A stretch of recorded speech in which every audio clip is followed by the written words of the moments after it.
welcome you to Cary, North Carolina, and the beautiful WakeMed Soccer Park. North Carolina FC, their home opener, taking on Chattanooga Red Wolves SC. It's USL League One action coming at you from WakeMed Soccer Park. And good evening, everyone. I'm Dean Linke, delighted to be in my 16th season as the TV voice and delighted to be joined by Andrew Tate. And Andrew, here we go, the home opener, always an extra level of excitement. Yeah, absolutely. New season, same great surface here at WakeMed Soccer Park, but a lot of new faces out here to get excited about. North Carolina FC won their first game. Last year, they lost all 4 against Chattanooga. But new leadership is in town. In the back, Jordan Skelton will wear the captain's armband for North Carolina FC. Yeah, and he's a huge pickup for this team. You can tell right from the get-go last weekend, he was a leader at the back, barking out orders to every single player. His presence on the field now has made a big impact, and you can see that in how he affects all the players on the field, not just defensively, but also from set pieces. Look for him to get on the end of a few tonight. Jordan won a USL League 2 title a year ago. Meanwhile, the captain for Chattanooga is where you're going to put the spotlight on. Totally different sort of captain. Leads by example in terms of what he does with the ball. Jose Correa Garcia, fantastic player, cultured. He's so brave. He's going to put himself in situations to receive the ball whenever his teammates need him. And he'll look to pull the strings from an attacking sense for his side, and also delivers great set pieces as well. So big impact from him for his team today. Also another pickup for North Carolina FC, the former Duke goalkeeper, Will Pulisic. That's right, you'll recognize that name, the cousin of Christian in goal. And of course, North Carolina FC led by John Bradford. We'll have the starting lineups and the kickoff when we return.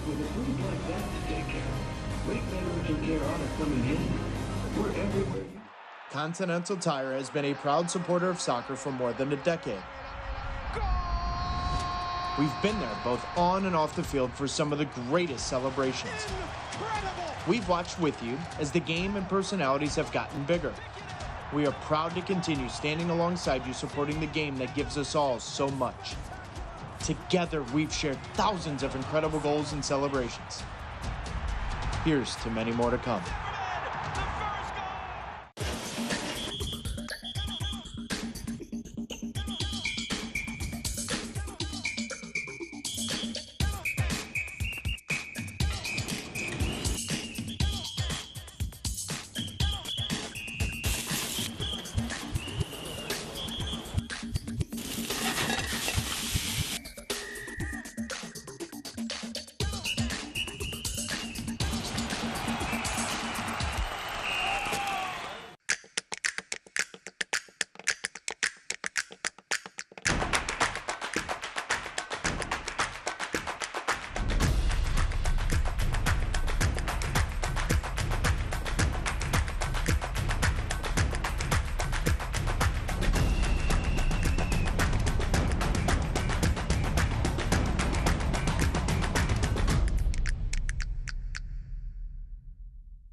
So, how do you like your urgent care?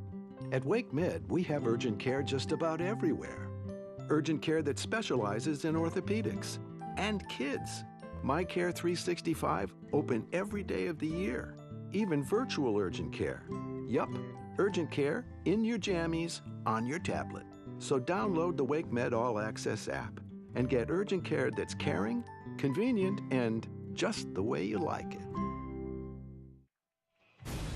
Welcome back to WakeMed Soccer Park, Cary, North Carolina, the home opener for North Carolina FC as they take on a very good Chattanooga Red Wolves SC. Dean Linke with Andrew Tate, and let's take a look at the starting lineups. First, for the home team in blue, North Carolina FC. And it's a very similar team to what we've seen in the last couple of fixtures for North Carolina FC. Pulisic in goal, and he'll be in front of him, marshalled by a back four of Flores, Blanco, Fernandez, Skelton and Lou Young. Their third appearance together as a back four, so looking to build some consistency. Summersall will cover a lot of ground in midfield, partnered by Arriaga. And then Frame, Sylvania, McLaughlin and Anderson will provide the attacking firepower that will hopefully see North Carolina FC get to 3 points today. Well done, Andrew. That's the starting lineup for the home team. We'll take a look at the visitors in white, led by Jimmy Obleda, a fiery coach. Talk about their lineup. Yeah, looking to spoil the party today are the Chattanooga Red Wolves. A solid back four, likewise with NCFC, the third appearance of the season, 3 out of 3 for them. Aviles starts in goal, his second of the season. And then Carrera, Cartagena and Espana will look to run the midfield. And then Beeman, Espinoza and Mensingen will look to create havoc up top. That's the starting lineup for Chattanooga. John Bradford, you talk about the youth to pro system. He embodies what that is all about. Yeah, his whole life now, even with 3 kids on the youth side of the club, he started on the youth side. He's worked his way through every single level of soccer, and I think he's fully deserving of sitting in that seat now. And I know he's making real progress with this team. I'm looking forward to seeing what comes tonight. To put an exclamation point as you take a look at Jimmy Obleda, and we'll have more on him and the job he's done, but to put a little extra emphasis on John Bradford, he continues to oversee the academy program, which really amplifies what I'm talking about. Yeah, he's very in touch with everything, John. I think he finds it hard to kind of pull back. He's got his hands and fingers on everything. But that's what the whole Youth to Pro with NCFC is all about. It's that connection and seeing the pathway. And Cole Frame is embodying that today, starting out on that right wing. A player that grew up in Wake Forest, just down the road from Carey here. And he's worked all the way through the recreation to playing at the higher youth levels, and now starting his 2nd season as a pro. North Carolina FC, the home opener 2022, now in their 2nd season at USL League One, Wake Med Soccer Park. A little crisp. In fact, Andrew, by the time we're done, they're saying about 37 degrees. It'll start just under 50. All things being said, though, that's not terrible. No, first game of the season. We weren't expecting much. I know the golfers, I think, are crying a little bit, but for soccer here, we're going to keep warm. We're going to keep moving out here. They try to get it up to Anderson, wearing number 9. A lot of new names here for North Carolina FC. Not wholesale changes, but almost. Yes. I think that's just the nature of US League One, right? There's a lot of players that are looking to make a name for themselves here and progress, but they've got lots of opportunity to do that here. And I know the Red Wolves have a lot of players that have moved on to the championship level and beyond. And the same for some of the faces that were here last year with North Carolina FC. Chattanooga Red Wolves SC, they beat North Carolina FC all 4 times last year as they were one of the top teams in USL League One. They're led by their owner, Bob Martino, as they're developing something really special around the stadium, which they're going to expand. And then Sean McDaniel, their president and general manager, really highly regarded among the general managers. And of course, Coach Obleda, not too bad as well. Yeah, Obleda's 3rd year here with Chattanooga, and he's a coach that I don't think is out there to make friends with opposition fans. He's all about his team. He puts everything into every game. Very passionate individual, but very well respected. The players definitely love playing for him. Good job by Anderson to knock it off of Chattanooga, and he is slow to get up right now. Both these teams losing their Lamar Hunt U.S. Open Cup games midweek. North Carolina FC was winning and then it fell, and then of course Chattanooga lost to Louisville City. 2 really close games though. Both teams had chances. North Carolina was up 1-0 after a fantastic strike from Jaden Savania. That made the ESPN top 10, I think, on one of the nights. It was an absolute thunderbolt. And then Chattanooga going down 1-0 away to Lou City was a very respectable performance from them. Lou City top of their championship division, and a tough place to go. So a throw in here for Chattanooga, just 3 minutes in. Chattanooga in white, North Carolina FC in blue. They'll play it all the way back now to their center back, number 23, Kapelzuki, Sebastian Kapelzuki. It was interesting in that loss to Rio, there was a couple players that really were dangerous last year for Chattanooga that were here on Wednesday knocking off North Carolina FC. Yeah, Ricketts, the last time I was here, Dean, watching these 2 teams play, Ricketts scored a big goal in that game. And he did the same. Nifty little flick there in the middle and kept alive here by Chattanooga. Benton will play it to the middle. There's the captain, Carrera Garcia. And it's going to go out of bounds. It'll be a throw in. Cole Frame gets his first start of the season. really established himself as a super sub last year. What do you see in him as a starter, Andrew? Yeah, it's a good opportunity for him. I think he's probably been a little bit frustrated to have not started the first 2 games away at Tormenta and then here in the Cup on Wednesday. But he's got an opportunity today with Nelson Martinez suspended. You know, he's got an opportunity to get in the team and hopefully make a name for himself. So he's a player with lots of energy. And he's certainly a pest for defenders. It's can he produce that quality from minute 1 and really get a foothold in the game for North Carolina. So free kick opportunity as Nelson Flores Blanco, who will be leaving the team here in a little bit to play some friendlies for Hugo Perez and El Salvador. And Nelson Martinez out of this game because of a red card. That's another reason why Cole Frame did find his way into starting lineup tonight. North Carolina FC opening up on the road and getting an important win. Remember last year it took a little bit of time for them to get some points. So to start the season on the road and get that first win, that was huge. Yeah, absolutely, Dean. And listening to Jimmy Obleda talking recently, he was saying that Tormenta was one of the teams that was really, really difficult and he really hated playing against. So for North Carolina to go down there, opening weekend, get the 3 points, get the shutout as well, really big statement for this team and the intent. You know, people are talking about them as playoff contenders, Dean, and I think Coach John Bradford would like to maybe pump the brakes on that a little bit, especially in and around the players, but there's certainly a lot to be optimistic about. Let's take a look at the keys for North Carolina FC as given to us by John Bradford. Yeah, he talked about being disciplined for the full 90. Here last year, they ended up going down 3-2, but they were up in the game, and they just key moments. They made maybe those little lapses in concentration. So today, against a very attacking-minded team, where last year these 2 teams played 4 times, Dean, and 3 or more goals were scored by the Red Wolves in each of those games. So hopefully for North Carolina, they'll be able to limit those chances for the Red Wolves today. And then attacking-wise, getting the ball into OLX Anderson, Garrett McLaughlin, Frame and Sylvania, giving those players an opportunity to express themselves and cause problems. All right, we'll take a look at the keys for Chattanooga as well. Yeah, so the Red Wolves, they take pleasure in being your worst nightmares. They're going to rock up here, they're going to get under your skin, and they're looking to spoil the opening home game party here for North Carolina. So very streetwise, very savvy. So from a defensive side, that's what they're going to do. They're going to get under your skin. But attacking-wise, you know, they're going to look to cause a lot of problems. But the one thing for them I think they've got to be aware of is the defensive transition. With North Carolina, they'll probably not have as much of the ball as the Red Wolves, Dean. But I think when they lose the ball and turn it over, they've got to quickly snuff out those gaps that North Carolina will look to exploit. Foul called against the Red Wolves, so it'll be another chance for North Carolina FC to perhaps bring some players forward. They elect to actually play it back, see what they can do here. In the middle of the park, Summersaw, Raheem Summersaw.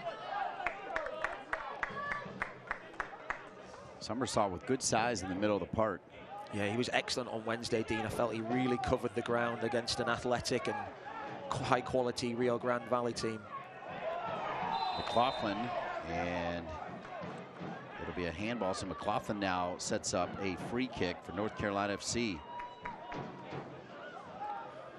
McLaughlin just being a pest here, putting the defender under pressure. And we noticed this in midweek, Dean, with the Open Cup. There's a number of players that slipped, and Jordan Skelton, the captain for North Carolina, had a big slip that led to a big goal in the game for Rio Grande. And there you can see Capizzucci just his foot slipping out from under him, handballing it, and now there's a great opportunity for North Carolina here for an in-swinging set piece. We're in the 9th minute. Here we go, North Carolina FC, driven near post, pretty good ball. Skelton and the defenders have come up. Summersaw, not afraid to hit it from here, and he does, but just a little bit too high. There's a good first ball in there from Arriaga, just trying to skip it through that 6-yard box. Christian Young there for North Carolina was looking for that ball from Summersaw. Maybe the better option there in that position was to feed it out wide, but he's gone for the shot from 25 yards, and the execution not quite there this time for North Carolina. Celebrating its 75th anniversary, Select is proud to be the official watch ball supplier of the USL League One. Choose what you play with at www.selectsportamerica.com. Select, League's choice, player's choice. 10 minutes in, no score. North Carolina FC's perhaps been the most dangerous team, though, in the first 10 minutes. It's interesting that you mentioned slipping on this field because by pretty much all standards, even the U.S. national team standards, they usually say this is the best surface in the country. Yeah, and it looks like a carpet, Dean. I'm just not quite sure, you know, what is it the studs that they're wearing nowadays? These studs these days are the cleats they're wearing are very fancy. But there's been a couple, so we'll see. We'll keep an eye on that today if that's going to be the case. We've seen one. Yeah, we saw one already, right? Yeah. So North Carolina FC will build it out of the back.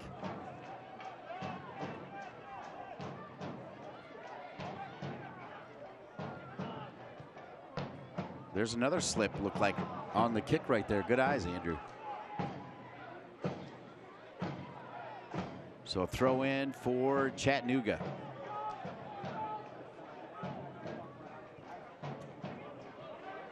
We mentioned the talented general manager for our visitors from Chattanooga. Of course, Kurt Johnson, the president GM, one of the winningest general managers for all of pro soccer. Started at Richmond, had success at Kansas City and MLS, and obviously has brought success here for first the Carolina Railhawks, and then when Steve Malik stepped in as the owner, North Carolina FC and the North Carolina Courage as well.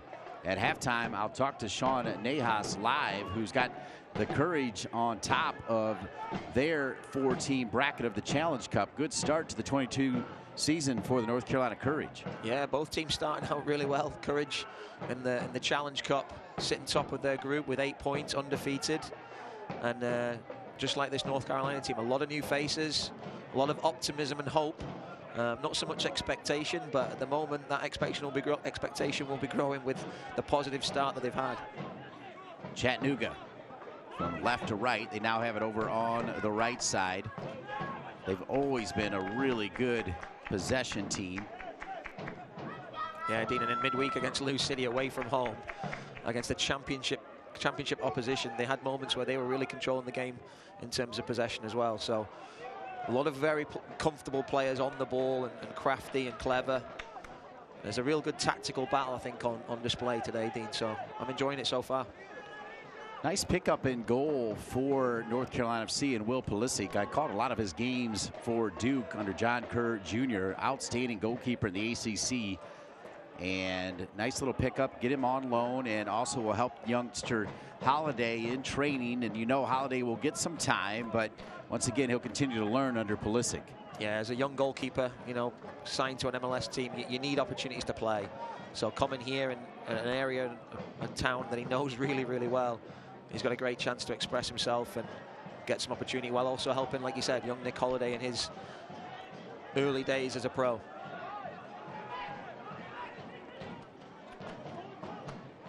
Once again, Chattanooga very patient, building it out of the back.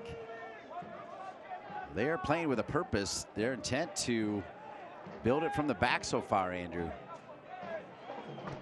As I say that, they boom it long right down Route 66, and Pulisic will pick it up at the top of the 18.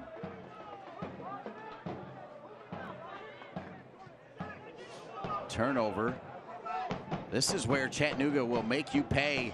The turnover, deflection, trying to pounce right there was Brian Bement, and it'll be a corner kick. So Brian Bement by Carolina FC, and they'll send it long. This will come back to the goalkeeper for Chattanooga, number 12, Carlos Aviles. And here's Espinoza, who just took that corner kick back on it with his left foot. Switches it on a dime. Pretty good ball all the way across the field there, Andrew. And that makes it difficult for North Carolina with their 2 banks of 4.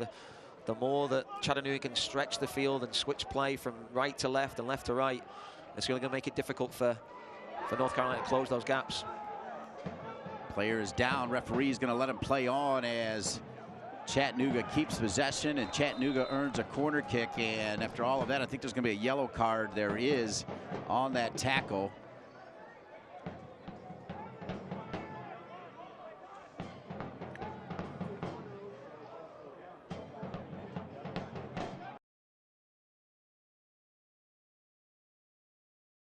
Making contact with his opposite captain there, correct.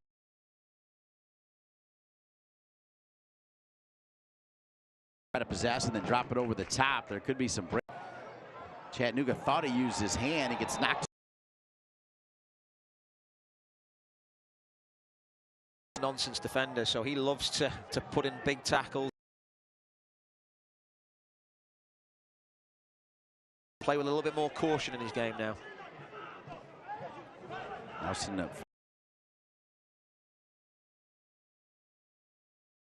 to win it out of the back and given right back.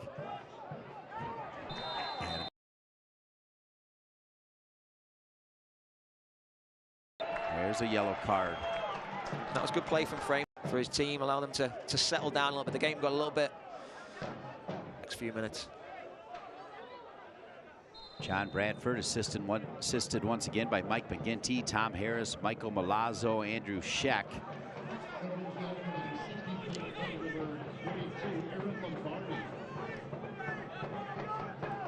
Arriaga playing in the middle of the park. He's a returner, as is Nelson Flores Blanco. Nelson Martinez also returning, but out because of the red card. Pekka has not played yet. He is listed as a sub in this game, the veteran player from Brazil. He's kind of the sage leader of this team, I would say, Andrew. Yeah. I don't think there's too many players close to him in age, Dean, so I don't think he could be offended by calling him the old man. But I think he's got plenty of legs left in him still. I went with sage. You said old man. North Carolina FC is on it. I got to translate for some folks, Dean. Set across. Oh, so close. We were ready to rip some. How about North Carolina FC? What a brilliant ball. Alexander was there. What a great little layback from Jaden Savania. Flores whips it in with his left foot. Anderson does everything right, Dean, and we've got the perfect angle at that header, and I was waiting for the net to ripple, and I had to watch it hit the advertising hoarding, so I can understand why Anderson's a bit perplexed by that one, because he's done everything right, guided it down into the corner, but just not enough purchase on it to find the back of the net. What a chance. Olex Anderson from St. Vincent and the Grenadines. That was beautiful service, though, as you broke it down there, Andrew Tate. A beautiful ball. Yeah, left foot. Flores, no more for his right foot, but his left foot is really developing here.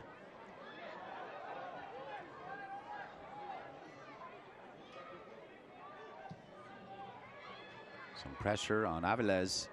He'll send it out. One back by North Carolina FC for the moment, but Chattanooga had it. Now North Carolina FC will play it back to Pulisic.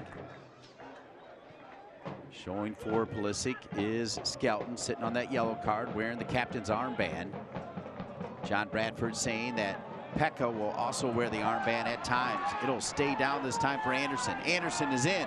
Anderson, great ball! And how about North Carolina FC? Garrett McLaughlin has given the home team a 1-0 lead. And Chattanooga Red Wolves are very, very upset. They're claiming there was an offside there. Dean, from my vantage point, he looked clearly onside. Anderson does everything right here. You think he's going to drive for goal. He just cuts it back on a plate for McLaughlin, who just calmly slots. It's not probably the hardest strike he's ever put in the back of the net, but it was too much for the defender to keep out. And what a goal for North Carolina. And a great few minutes there, Dean. They've been on top. They've disrupted Chattanooga's rhythm and flow, and they've had a few really good chances and moments there. Tremendous service from Anderson, putting it on a platter for McLaughlin to score his second goal of the season. Yeah, and we knew he was a big pickup coming down from Toronto too, and you know, he's showing that early on. Him and Anderson playing up top together, developing that partnership. Anderson turning provider. You think, you know, he probably wants to open his account for the season, but very unselfish there, just cutting it back for McLaughlin to find the back of the net. I liked how you mentioned how calm McLaughlin was, but Anderson doing the work. Spent time with the Richmond Kickers, did Anderson, by way of, as I mentioned earlier, St. Vincent and the Grenadines. And how about North Carolina FC, and how about Anderson? He's on the ball here again, as a little give and go in the middle there. Hard not to be impressed with Anderson, number 9, early doors. He had a quiet game on Wednesday night. I think he would have probably been disappointed with his performance overall, because he's a player that is a real handful, I think, when he's at it and on his game. And together with McLaughlin, you can see they complement each other in terms of the way they play. And they did really well to get behind that Chattanooga back line and stay on side, and combined really well for the goal. That'll go off of Nelson de Flores of Blanco and come back to Chattanooga, who find themselves down early 1-0. And going back to John Bradford's keys, he talked about the difference makers making a difference. And you mentioned the 4 players that he called difference makers, and 2 of them were involved in that goal. Yeah, they're going to need more of that, I think, to put the pressure on the back 4 with a 1-0. But it's a new back 4 this year. They've got 3 games together. They've only given it 1 goal in each of those 2 games so far. But I think it was a really good 5 minutes or so there. And they'll want to keep plugging away to see if they can get that second.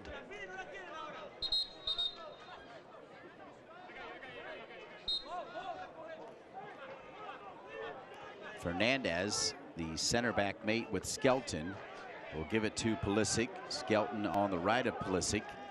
You see the high pressure here from Chattanooga. Now down a goal. They're going to pick it up as well. It's going to go out of bounds. That pressure worked right there, Andrew. Yeah, and that's one thing Jimmy Obleda loves to do. He's a very high-intensity character, and that's what he wants his team to do. And on a night like today, he's talked about with USL League One, he can't have his team press for 90 minutes in every single game, but they will look to make it very difficult for you. And now they can wrestle some control back here and try and impart their game onto North Carolina.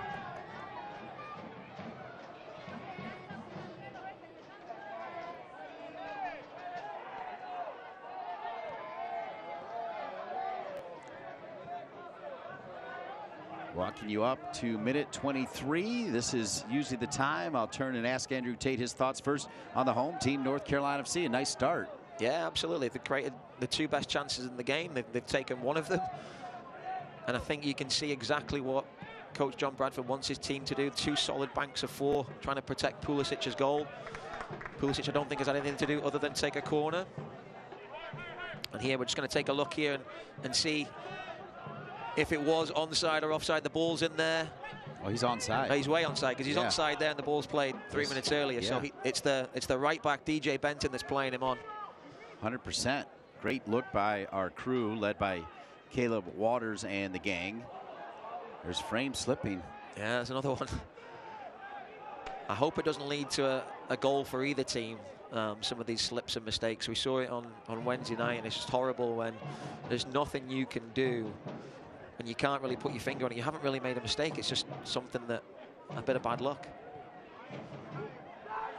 Minute 24, your thoughts on the visitors from Chattanooga? They started the season in a 4-4-2, Dean, and then they tinkered a little bit in midweek. Going to this sort of 4-3-3, and I think they're still trying to figure things out. In the warm-up, they were trying to run some patterns and trying to get into the attacking patterns of play, and you can see what they're trying to do, but at the moment, the disciplined 2 banks of 4 North Carolina with the 2 forwards in front are making it very difficult for them to find those seams and gaps between the players. So we'll see if they can get that going at some point here. Hard tackle by the center back for North Carolina FC, and no yellow card this time, but it will give Chattanooga the ball. And over the ball now is number 17, Cartagena, as it's going to come back. Play it out of the back by Kapozuki.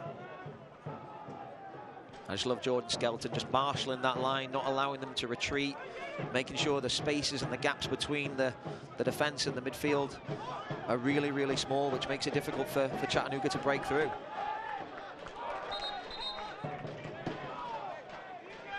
So it's going to be a throw-in for number 10, Jaden Servania.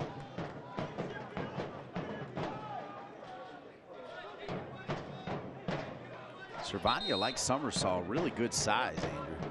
Yeah, and I remember him being here, Dean, having the opportunity to watch a game with you here when he was turning out for Birmingham Legion, and he was a very highly rated player then, and you look at him physique-wise and the goal he scored in midweek, Dean. Left foot thunderbolt. You couldn't hit a 3-wood any more pure than he struck this soccer ball. So. Speaking of hitting the 3-wood, it's breaking camp time. The Dean Linke, Ben Linke, Paul Shuey, Joe Charecki team won 2nd place at the North Carolina FC Youth Golf Tournament. And that's not going to be the last time you hear about it, Andrew. No. I'm still trying to find my game out there on the link somewhere. It was a rough one for me, Dean. I'm glad you enjoyed it. Oh, it was incredible.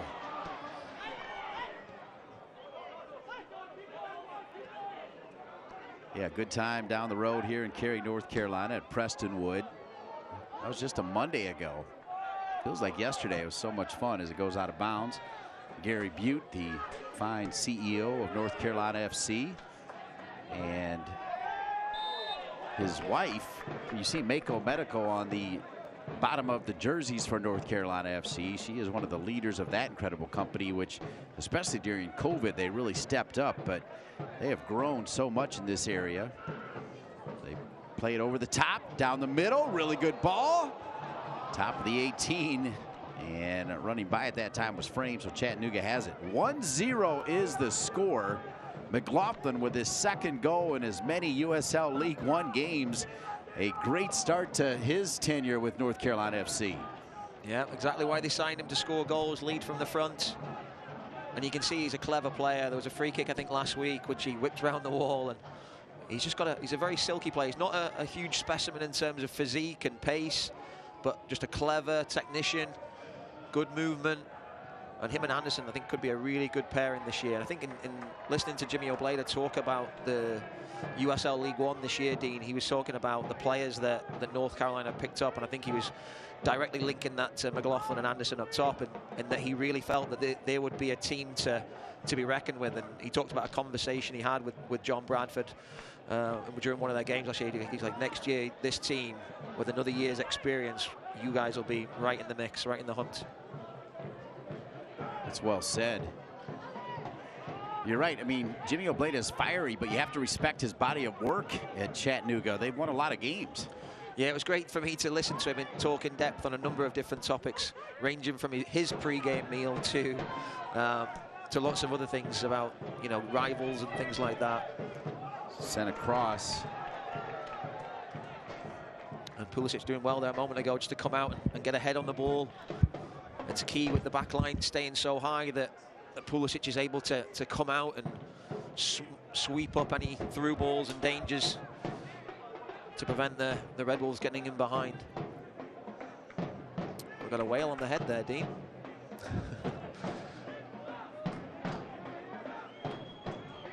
Some interesting headgear. So a corner kick now for Chattanooga. 29 minutes. They elect to go short. Frame does well to get a piece of it. Kept alive. Espinoza slides back in. And well done by North Carolina FC.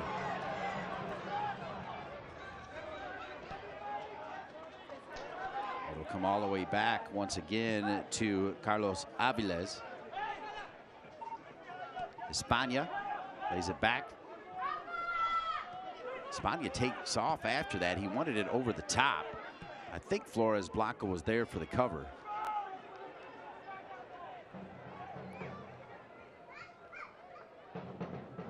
Lombardi had a touch, and he'll bring it back.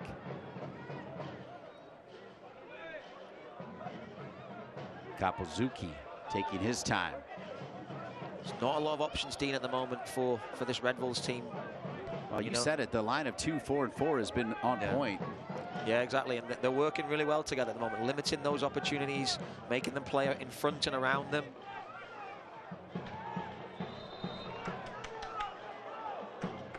So the foul called on the far side. McLaughlin doing a lot of work. And this could be an interesting one, Dean, as this game progresses into the latter stages. You see McLaughlin doing the hard yards, the dirty work. Not too much in that. That's a little bit of a soft decision by the referee, but what am I to say? I'm 70 yards away. But yeah, like I was saying, Dean, this is the 3rd game in 7 days for many of these players. And no matter how good your preseason is, that there's nothing that prepares you for the competitive action at the start of the season. And to go, like I said, 3 really tough games to start the season. So I think the bench is going to be a key factor in this game, and who's got the legs to get through it all. Free kick opportunity. They elect not to boom one in. Instead, they keep it on the ground. That's twice they went short with a corner. They went short with a free kick, and they've got some big boys, so I'm surprised they're not trying to loft it in the air. North Carolina FC is a lot bigger this year, though, too. Yeah, the likes of Skelton. Fernandez is not bad in the air, and Anderson can get back there and help out, too, so not forgetting Somersault. Yeah, a little bit too cute, I think, from the Red Wolves there, but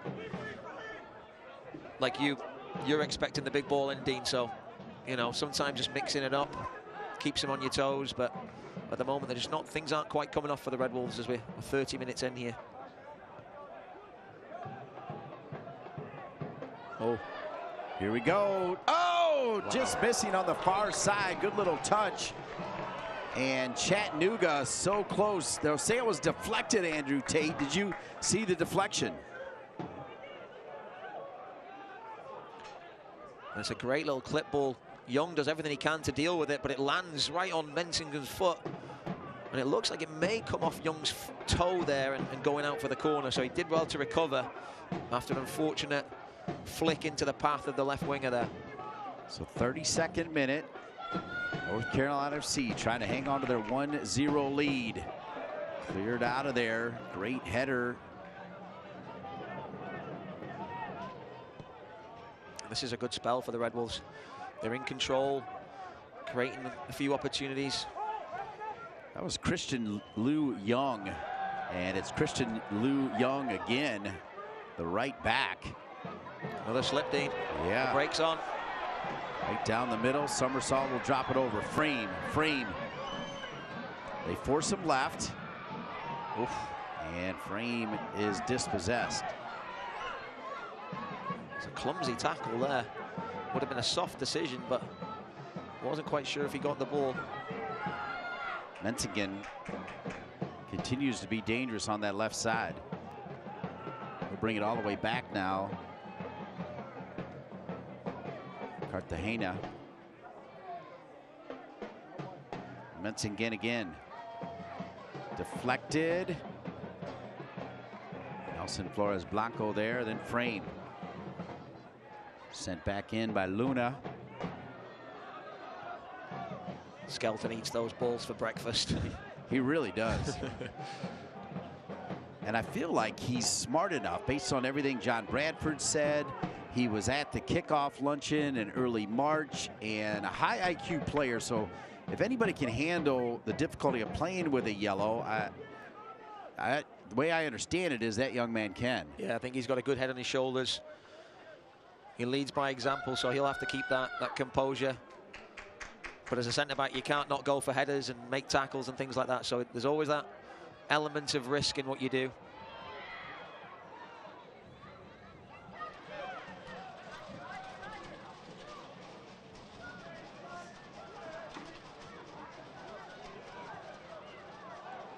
I'll tell you, the goalkeeper for Chattanooga has had more touches than some of the field players.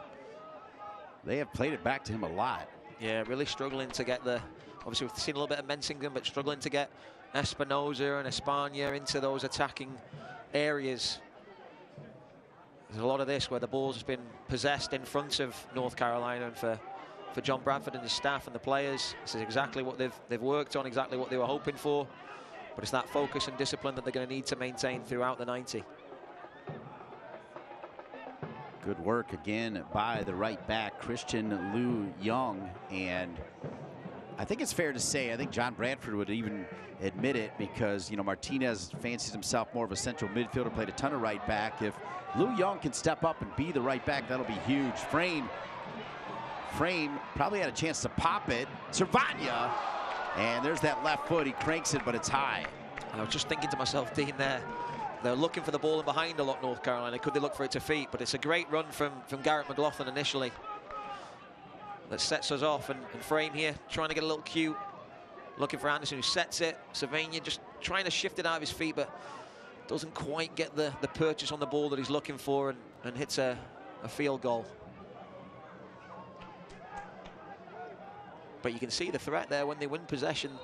I talked about it a little bit earlier, Dean, the counter-attack. When the ball's turned over, North Carolina breaking with the two forwards already in great positions, and then the pace from Sylvania and Frame on the flanks, they can quickly get those bodies, and Somersault arriving from midfield as well. So the counter-attacking option for North Carolina is certainly there.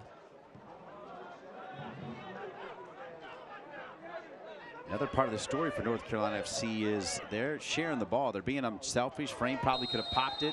They elected to get the extra pass, and it would be a decent opportunity now. Another yellow card, this time to, I think, Nelson Flores Blanco. That was an accumulation, I believe, because he had been warned earlier. Oh, they give it to Sylvania? Yeah, just reached out. It was a kind of a needless arm across the body there. So Sylvania with the yellow. And the yellows that have been given out, Dean, maybe apart from Skelton's, I think have been a little soft, I think. North Carolina yellow card in the 36th minute. He just reaches out there, very little contact. But yeah, as soon as you put your hand on a player and it's right in front of the referee's nose, more than not, you're going to get called for it. So Sylvania in the books now with a yellow. 37th minute.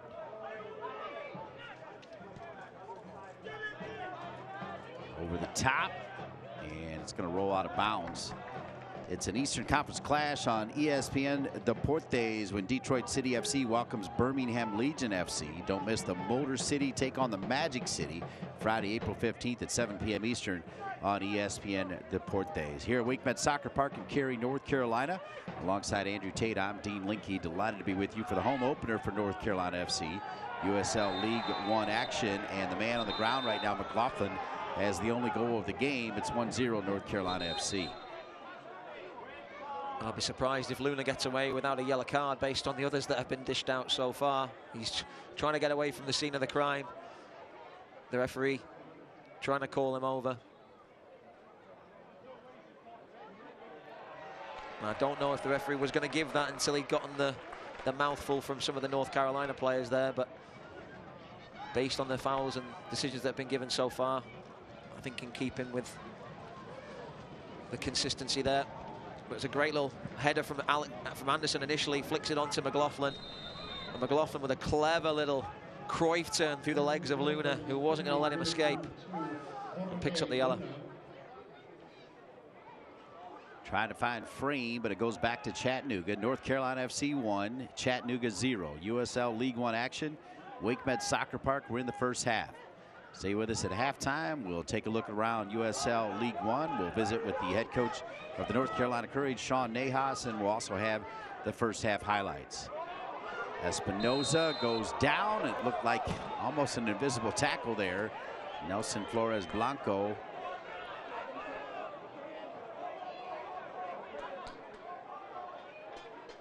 I'm not sure he got him, but he's acting like he did. The referee is, I think, going to be a tough game for him today. The yellows have been handed out like Skittles today so far, Dean. So I'll be surprised if Flores, based on the fact that he's gone to ground, the referee's given a foul, that he's not going to call a yellow card.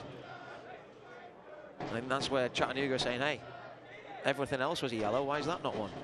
But to your point, Dean, from the angle we're sitting at, didn't look like there was a lot of contact. So Flores does like to go to ground easily. There's his left foot high in the air. I can't really tell there. If Flores is trying to say he got the ball, I can't necessarily agree with that. But an opportunity here for Chattanooga.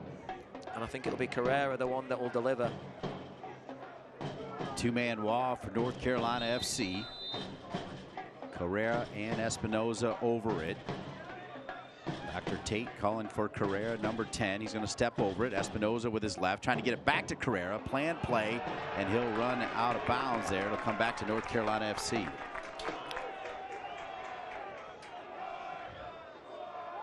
So he gets the ball. There's not a lot of contact there. Is a very acrobatic tackle from Flores there, getting the toe on it. But so I think they'll, based on that, we'll give the referee the benefit of the doubt. No yellow. Harsh free kick. But too cute again from Chattanooga. And now here come North Carolina the other way. It's the goal scorer, McLaughlin. Anderson. Anderson stays with it, and they'll call the foul. I think a little Arm round the shoulder there from Anderson, a little bit soft. That's that streetwise I'm talking about, Dean, with a lot of these Red Wolves players. A lot of them have played professionally in South America. Lombardi, his last year was in Italy.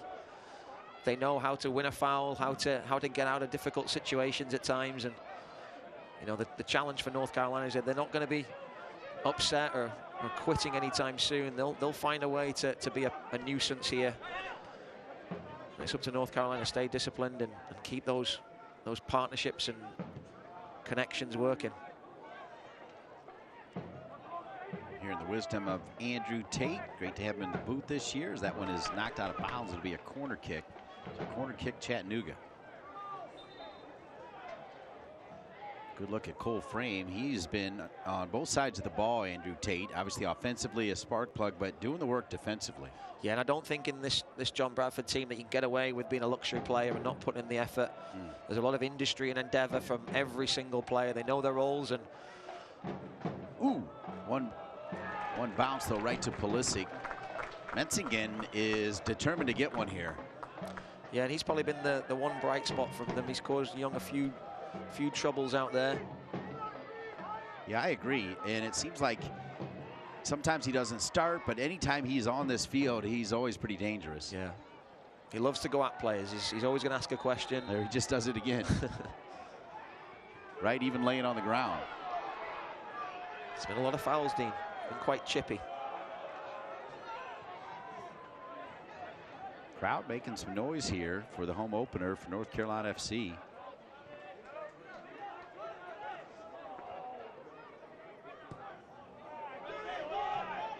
Benton's onside. Flag will stay down. That's a pretty good ball and a really nice touch. Second touch gets away from him, and a pretty good tackle there by Nelson Flores Blanco. Flores loves to go to ground, and there he got it absolutely spot on. It was a phenomenal touch from Benton. It's going to go out of bounds. How about this tackle from Nelson Flores? Yeah, Benton took it in his stride, pulled it out of the air, and then Flores recovered fantastically well, using that left foot to sweep it out for a throw. And Benton's no mug when it comes to athleticism. He's got some pace. So Flores showing a good pair of heels there to get back. Yeah, he's got pace, he's got size, and I like what you said about pulling it out of the air. That touch, the first touch to trap it was brilliant. The second touch perhaps pushed it a little bit too far out in front. And that's where Flores Blanco closed the door. The touch was Andrew Tate-esque, I thought. It was nice. I'm just going to sit on that one, Dean. Okay. Another little shove there as Fernandez went down. He's going to get back up. I'd like to see something off the ball there, Dean. Yeah, I saw Fernandez go down. I think the referee saw it as well. I like the looks of Fernandez right now, along with Skelton. Those two center backs look solid. Yeah, Dean, I think you're spot on. I think the pleasing thing for me is you're seeing partnerships all over the field. The front two, the right back, the right winger, the left back, the left winger, the two centre midfielders, two centre backs. You're seeing partnerships all sort of working together, and I think that's, you know, from a young group that's only been together, you know, a couple of months, really pleasing for Coach John Bradford, and he's got players still to come back into the fold. Yeah, that's extremely positive. I think that was the frustration a little bit on Wednesday, is when they went behind, they didn't have the likes of a Molina off the bench, you know, due to visa issues, and a Pecker or a Showcat to throw on and maybe use that experience to cause some questions. There's a lot of pressure put on some of the younger players from the academy. It was a great opportunity for them to come on and get some minutes in a big game, and they certainly didn't do themselves any in service. Espinoza. It's knocked out of bounds. Well done by Flores Blanco to earn the throw in. It's a 1-0 lead. North Carolina FC went on the road against South Georgia Tormenta FC. McLaughlin got the goal there. The defense shut it down. That is one thing that John Bradford's talking a lot about. They gave up a lot of goals last year, and as Anderson comes running onto it, and McLaughlin, Anderson still down, and now the referee's going to check on Anderson.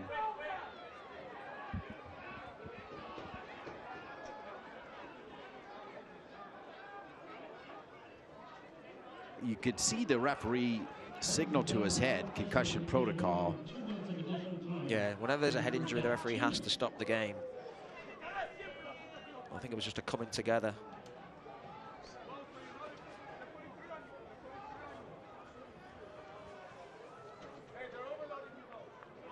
Yeah, looking more like his shoulder there, but from what he was holding, yeah, just gets a little nudge there in the shoulder, coming together, and then gets one on the other shoulder there, Dean. So,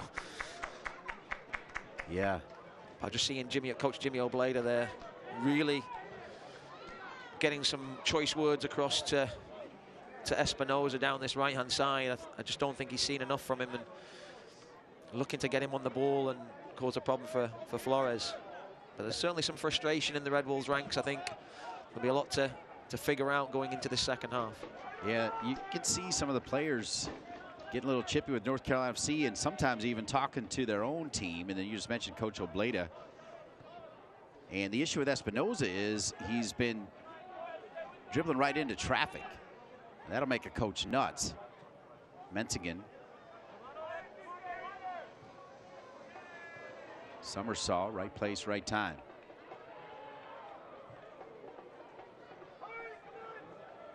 So it'll go out of bounds. It'll be a throw in. We're in extra time here. Last thing North Carolina FC wants to do is let one in here in 2 minutes of extra time. Menzigen was hoping to earn a corner, but it deflected, stayed in bounds. Look at it. Look at all 10 field players.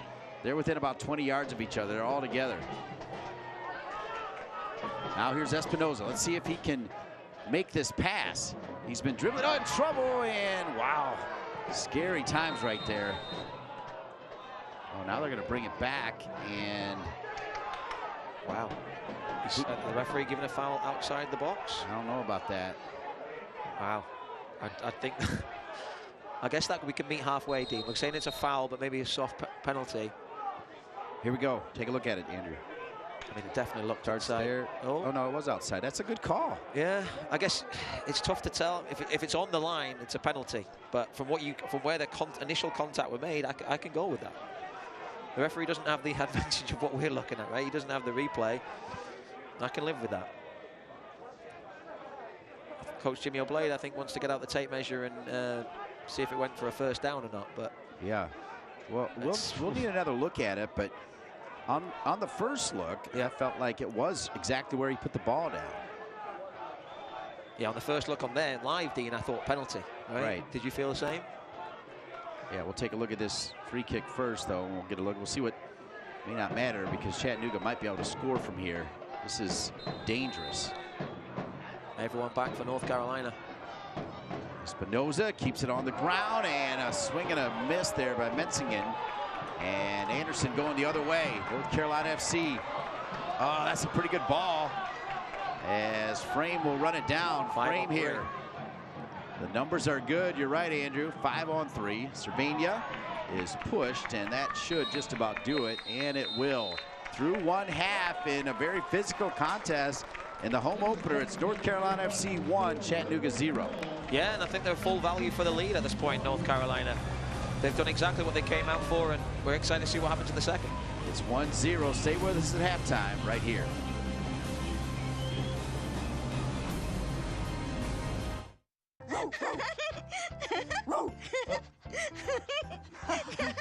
What is it, Julia? Why are you so excited, honey?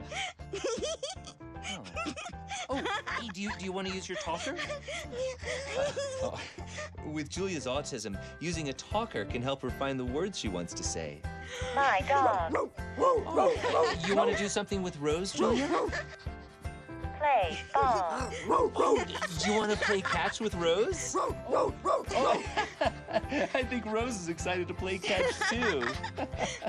Oh, Julia, you show us so many different ways to talk together. Oh, and play. Good catch, Rose. Okay, give Julia the ball. There you go. Okay, throw the ball, Julia. Oh, for Julia's family, early screening for autism made a lifetime of difference. Find out more at screenforautism.org. Okay, Julia, there you go. Whoa, another good throw. That's the way. Victor deployed for the first time to Afghanistan in 2003. At 4 in the morning, my phone rang. They said, "I regret to inform you that your husband was wounded in action." Victor sustained a moderate traumatic brain injury. I was doing school full-time, and I was also then caring for Victor. One of the most important elements of caregiving is taking care of yourself. I just didn't want to forget that I also had goals and that I also had a life. What I did is I challenged Victor to meet me halfway. He asked all his therapists to help him undertake some of the house chores. There are almost 6 million military and veteran caregivers across the nation. We have our own journey, and we can fulfill that journey at the same time that we are helping our loved one. Visit aarp.org/caregiving for a free military veterans guide to navigate your caregiving journey. Welcome back to WakeMed Soccer Park in Cary, North Carolina. A little bit chilly, but North Carolina FC remains hot. They won their first game on the road, and through 45, they're on top of a very good team from Chattanooga by a score of 1-0. Back here with Andrew Tate, I'm Dean Linke, and a nice start for North Carolina FC. Yeah, the optimism's still there, Dean, right? We're excited. There's lots of good action out there. There's a tactical struggle, and North Carolina took their chances and have stuck to the game plan. All right, let's take a look around USL League One with some news and notes. Always great work by Brian Ware, who's such a great part of our team. We'll take a look at USL League One notes. Of course, down one team as a few teams moved, a few teams came in. 11 teams have a 30-game season. The Kickers with a big 4-0 win to start this season, as these are some of the notes we're looking at. Yeah, and Terzaghi picking up where he left off last year, right? I mean, he's the Golden Boot winner from last year, and he's straight in there. And then Christian Cheney bagging a brace for giving Fuego their first club win of their career. Yeah, congratulations to the Fuego, based in Fresno, California.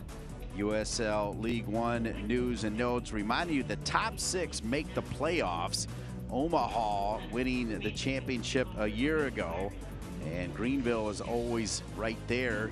As you take a look at it, if it ended today, it'd be some different teams in there, including North Carolina FC, but guess what? It's not going to end today. We got a long season to go. Yes, exactly, and I think for North Carolina, just the positivity coming out of it right now, and you know, it's going to be a very, very competitive league, and I know every game is going to be it could go either way. Let's take a look around the league with other scores. 61st minute, Richmond and Northern Colorado, the Hailstorm FC, they're tied. Later today, Forward Madison FC and Union Omaha. And how about this game? Charlotte and Central Valley Fuego 3-3. That's fantastic. 6-goal thriller there for the fans down in Charlotte, and Central Valley Fuego keeping their unbeaten start to the season going. All right, always good to take a look around USL League One, and now we'll take a look at the USL League One Team of the Week and the Player of the Week, Vignoles. As you take a look, Jordan Skelton from North Carolina FC making the Team of the Week. Yeah, thoroughly deserved, helping his team get a shutout win down in Tormenta, tough place to go. And Villalobos, not here today, he's concussed from the midweek game in Louisville City. He scored an absolute wonder goal in that 1-1 tie against Forward Madison. All right, we're going to take a break. When we come back, we'll talk to the head coach of the North Carolina Courage, Sean Nahas. It's halftime here. North Carolina FC leading Chattanooga by a score of 1-0. You see? I'm on that routine.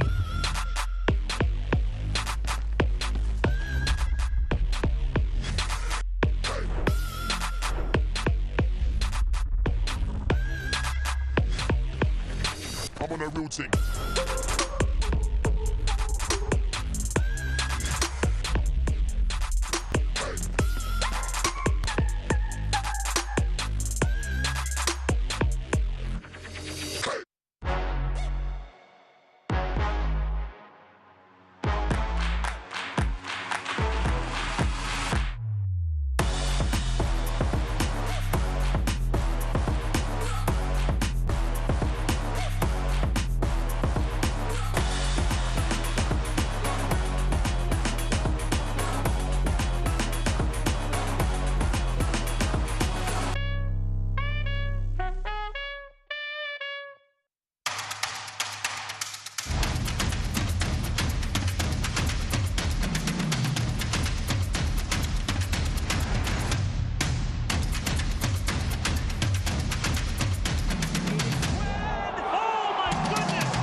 years in the making, a dream start for City.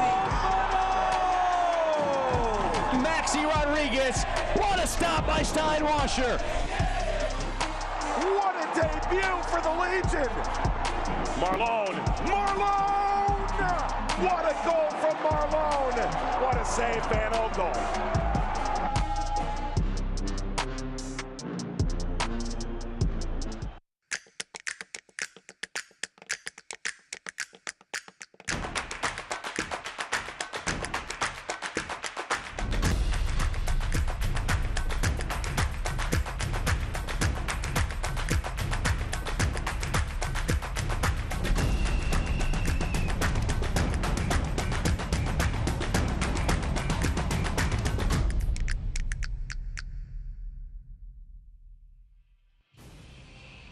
WakeMed Soccer Park is the place to be. You see the stars there for the North Carolina Courage as they've won the NWSL twice. They've won the Shield 3 times. And the North Carolina Courage head coach Sean Nahas, kind enough to join us here during the North Carolina FC game. Welcome, Sean. Good to be with you. And really nice start to the season in the Challenge Cup as you sit atop the Eastern Conference. Yeah, Dean, I appreciate you having me. Yeah, it's been a wonderful start for us. Obviously, you know, coming into the year with a lot of new faces and new energy, but you know, the group's really responded well and taken on a lot of the ideas that we've put in place. So, yeah, we're proud of where we're at right now. Just like John Bradford, I like your story. Of course, John Bradford, the youth to pro, and you've been involved in coaching these young women for so long, so you're the perfect choice. What does it mean to be the head coach of this team with your history here so long? Yeah, I mean, it means everything, really. You know, it's their voice that helped me get to this place. You know, coming through the ranks, through the Castle system back, you know, started in 2004, and to be the first team coach now, but do it in a way, unfortunately, you know, the situation that took place, but the players spoke up and you know, wanted, you know, the relationship that was created over the last, you know, 5 years was established, and the comfort and the ability to have each other's support was immense, and it means everything to be the first team coach here in my hometown. A lot of changes on the team, but it's working. As I mentioned, you haven't lost yet, 2 wins, 2 ties. You're top of the table. You're in a good spot to advance in the Challenge Cup. Talk about some of the new players and the dynamic on this team. Yeah, you know, it starts with our veterans, to be fair. I mean, we have such a great core with Kiwi and Sullivan and, you know, the players that have rallied around that group, and they've led the way. But, you know, the additions of a Carolyn, the additions of, you know, the young players, the Deanna Ordonez's, the Emily Grays, the Brianna Pintos, you know, Carson Pickett and Merritt Mathias have been unbelievable. You know, bringing Caitlin Rowland back into the fold, and she's been unbelievable in what we're trying to do, especially with Casey being out a little bit. So, you know, we're excited about where we're going and the work that the players are putting in, and it's just it's a wonderful feeling right now, especially after a tough spring. But to see where they're at and the energy and the love that they have for the game again, I think it means everything to us. I've been waiting a long time to have this moment with you as the head coach. Well done. Good luck to you the rest of the way. Sean Nahas, top man for the North Carolina Courage. It's halftime here, the home opener for North Carolina FC, and they lead Chattanooga by a score of 1-0. Continental Tire has been a proud supporter of soccer for more than a decade. We've been there both on and off the field for some of the greatest celebrations. We've watched with you as the game and personalities have gotten bigger. We are proud to continue standing alongside you, supporting the game that gives us all so much. Together, we've shared thousands of incredible goals and celebrations. Here's to many more to come.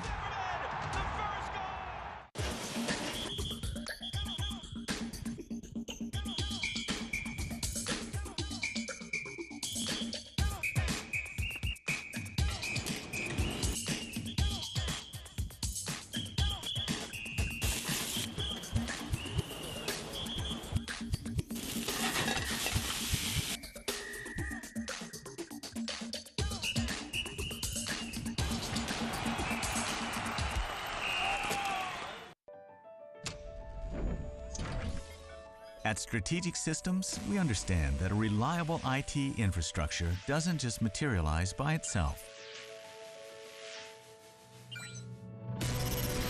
We've been helping Triangle businesses of all sizes build and manage secure, reliable technology solutions for over 25 years. Strategic Systems and CEI. Are you transforming your business? So, how do you like your urgent care? At Wake Med, we have urgent care just about everywhere. Urgent care that specializes in orthopedics and kids. My Care 365 open every day of the year. Even virtual urgent care. Yup, urgent care in your jammies on your tablet. So download the Wake Med All Access app and get urgent care that's caring, convenient, and just the way you like it. WakeMed Soccer Park, Cary, North Carolina. Your home for North Carolina FC. It's the home opener of the 2022 USL League One season, and North Carolina FC has not allowed a goal yet this season, and they lead Chattanooga 1-0. Let's take a look at the highlights here, Andrew Tate. And here was the first chance of the game for North Carolina. Great ball from Flores. Alex Anderson does really well to get between the defenders and glances it just wide. And then a few minutes later, NCFC breaking the back line of Chattanooga Red Wolves, and Alex Anderson, great composure to cut it back to his strike partner in Garrett McLaughlin, who does absolutely fantastically well to guide it home for 1-0 North Carolina. But here was a chance for Chattanooga the other way. Lou Young trying to steer the ball clear of danger, but Mensingen drifted in behind him and causing a problem. But as the game wore on, the cards were dished out by the referee. A lot of fouls. Both teams struggling to kind of get the rhythm in the game. And it'll be interesting to see if some of those yellows turn into reds in the second half. But it was a very, very competitive contest, and we'll be looking for more of the same in the second half. And Luna tried to get away with one. Escaped from the scene, but didn't escape from getting this punishment. Take a look at the first half stats, and you see 2 yellow cards apiece for both teams. Yeah, I think the interesting one is the possession. You know, Chattanooga have had a lot of possession. I would have surprised me that number, that's 68%, Dean. But it's possession it's comfortable for North Carolina. It's not hurting them right now, and if they can keep that going in the second half, then it's going to be very, very difficult for Chattanooga. But for them, they're going to look to turn that possession into chances, because 3 shots is not enough for them to come out on top in this game, I would say. What does North Carolina FC need to do to hold the lead here, Andrew? I think it's tough as a coach. You say same again. You know, you kind of roll the dice. Let's get back out there. But they need to keep those partnerships, that communication, stay disciplined. Hopefully, there's no slips out there like there were in midweek. One slip from Jordan Skelton, and the game plan went out the window, which was frustrating for them. But they've got to stay focused and disciplined, and continue to do the hard yards that we've seen them do in that first half. Hearing the wisdom of Andrew Tate, I'm Dean Linke, delighted to be with you. ESPN Plus and on WRAL Sports Plus, a new local channel in the Triangle. North Carolina FC back out to start the second half in their dark blue uniforms. Chattanooga Red Wolves SC back out in their white uniforms. Talked earlier about the owners, Bob Martino for Chattanooga, Steve Malik for North Carolina FC, the president, general manager for Chattanooga, Sean McDaniel, Kurt Johnson for North Carolina FC, head coaches, Coach Obleda and Coach Bradford. Another person I'd like to mention for Chattanooga, the former general manager of the '94 World Cup team, who is, here we go, North Carolina for the team, Bill Nuttall, the Golden Viking. Overall, the whole state of Tennessee really doing great things at every level in soccer. Yeah, like North Carolina, trying to really grow the game and the culture here in this country, and making great progress. Mensingen, and when it starts, might as well start with a foul right off the bat, right? Taking the words right out of my mouth, Dean, yeah. I think we'll see a few more of those whistles going throughout the game here, but just like we talked about half-time, Dean, it's a very competitive league, and a part of that competition is going to be that every inch is going to be fought for. Another slip, and Sylvania getting behind. Anderson with a brilliant ball served to McLaughlin, and McLaughlin actually wanted Anderson to send another brilliant ball. Instead, Anderson decided to hit it from 40. Grabbing the back of his leg there. I hope that's not nothing to do with his hamstring. Striking on a cold night here in North Carolina from 25 yards. I'd probably pull my hamstring, Dean.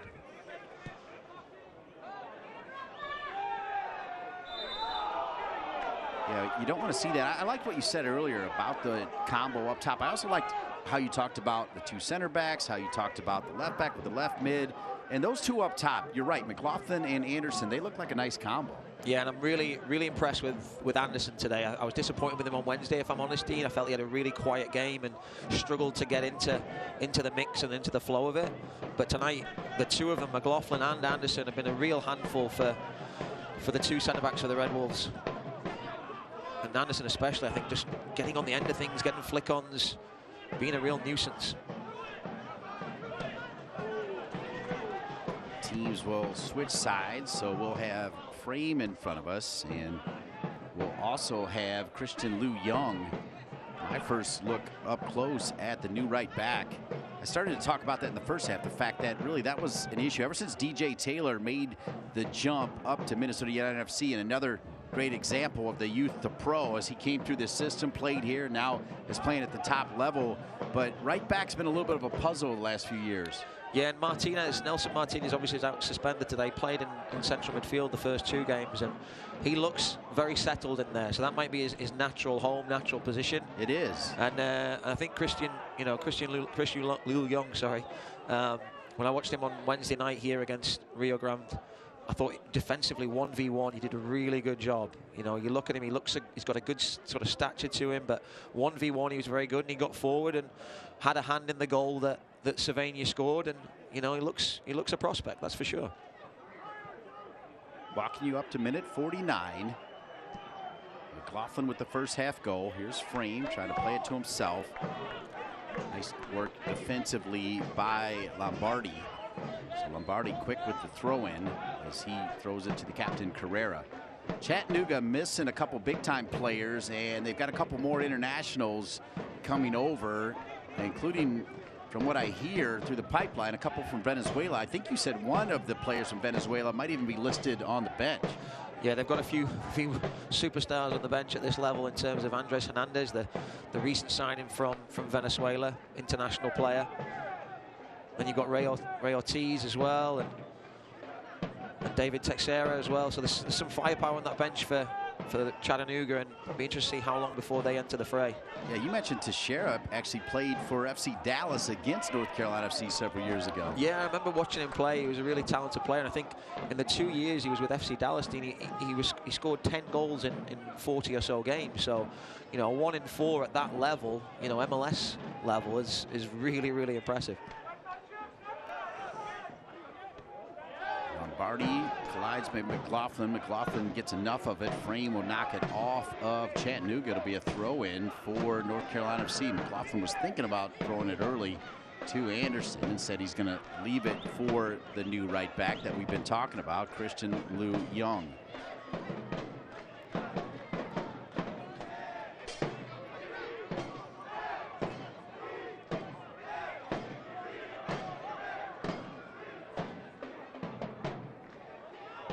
McLaughlin, and something about that part of the field right there where I don't see a whole lot of contact and they're going down. I'm guessing he got stepped on. That's going to be my...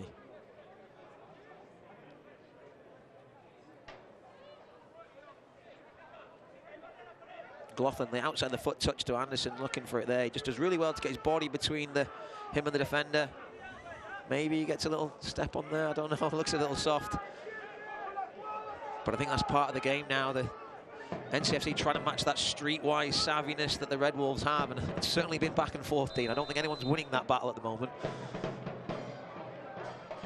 Sylvania, as Andrew Tate said, the Sports Center top 10. First goal on Wednesday, a game that they would eventually fall to RGV.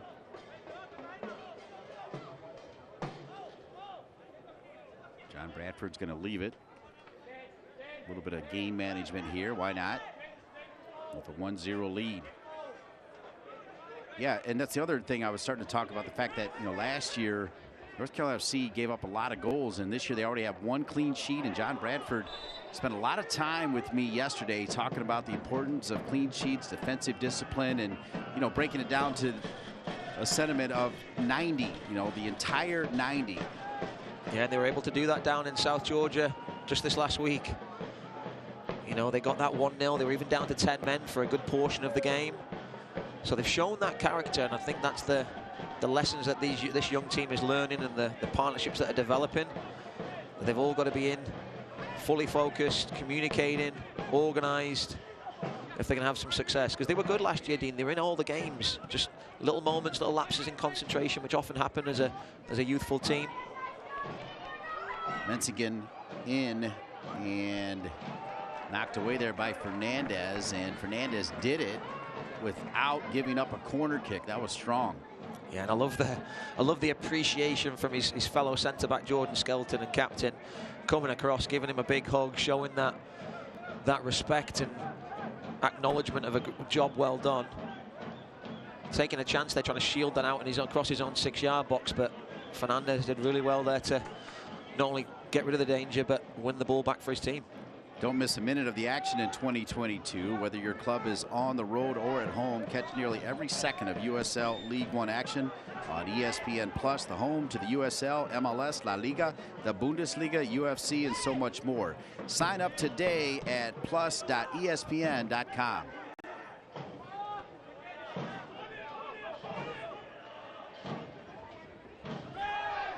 Foul there by Menzigen will give North Carolina FC ball back, and Coach Obleda, guess what? He's not happy. No, I want a camera on Jimmy Obleda because he's full value for the entertainment. Just very expressive in his movements. He's going to make a little change here, sliding Menzigen out to the right-hand side here, Dean. He gets his steps in too, Andrew. Yes, he's got the right shoes on. Good ball, squared, frame, and frame. Some of these phantom tackles are paying off, and it'll be a dangerous free kick.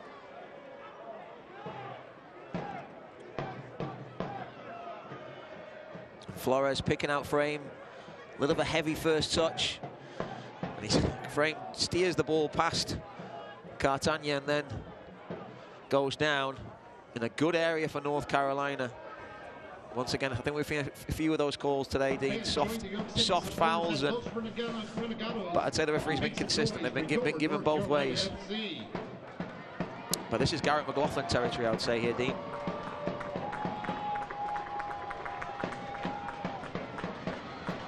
Although Sylvania, after his left foot thunderbolt, I think we might be trying to call something as well. 55th minute. This would be massive. All right, so you said both names. Now we're going to make you pick one definitively. Who are you going with here, Mr. Tate? I'm going McLaughlin. I think it favors the right footer. He had a really good effort against Tormenta from a similar sort of range. Plus, he's the senior. Okay. I think he's pulling rank. McLaughlin. No. Cervania into the wall. Skelton, that's a nice touch, out wide. Squared back. Cervania. Looked like he could have gone down again. Oh, just missing. And they'll say the goalkeeper did not touch it. Wow, that almost leaked all the way through. And you were calling for him anyway. He almost paid you off. Yeah, it's a great little Cruyff turn. Could have gone down there, stays on his feet, does well. Gets his shot off right foot, and I think Aviles has it covered. I think he's got it covered. I think he touched it. I think it hit the post. When I first saw it, Dean, I thought he'd got his angles right and he'd sort of let it go, but there, he might just have been a bit slower to it. A bit unsighted, maybe through the legs of the defender. That's well done by Fernandez there. So Coach Obleda has seen enough. He's going to start making some changes, as the first substitute will start to make his way over to the fourth officials table. And it will be Ortiz, number 13. And I feel like you knew that was coming. Yeah, the likely candidate off the bench. He was a real handful here this time in October, Dean. He really was. I'm gonna say España for Ortiz. That's gonna be my guess here. That's fair, because we have not said España's name a lot. The only other thing he could do is Espinoza and move things around a little bit, but I think you may have it. 57th minute. Wake Med Soccer Park, Cary, North Carolina. And We just got word that Andrew Tate nailed that substitution, which is solid. Bringing his playoff performance in the opening game. Well done, Andrew. Minute 57.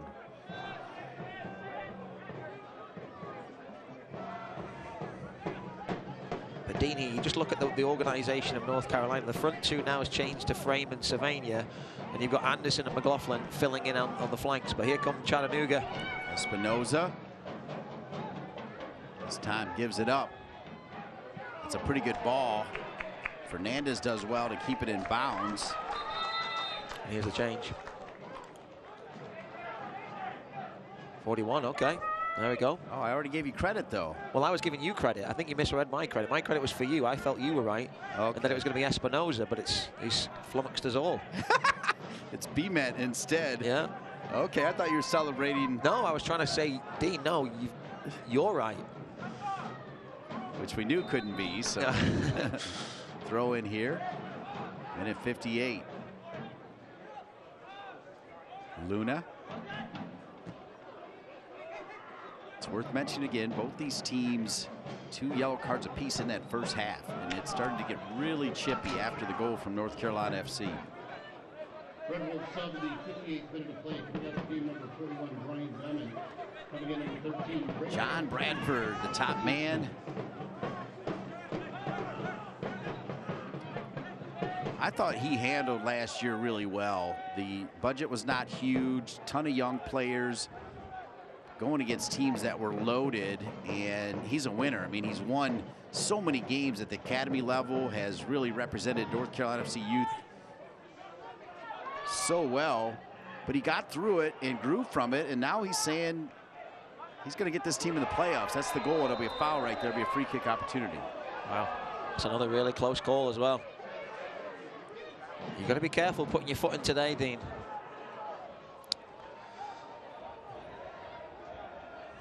Seems like anytime you put your foot in, there's going to be a whistle blown. Let's see. Ortiz doing what he does best on the dribble. It's tough to tell if he gets a toe on that. Frame with his arms in the air probably says, no, I didn't, but it's a good opportunity for the Red Wolves.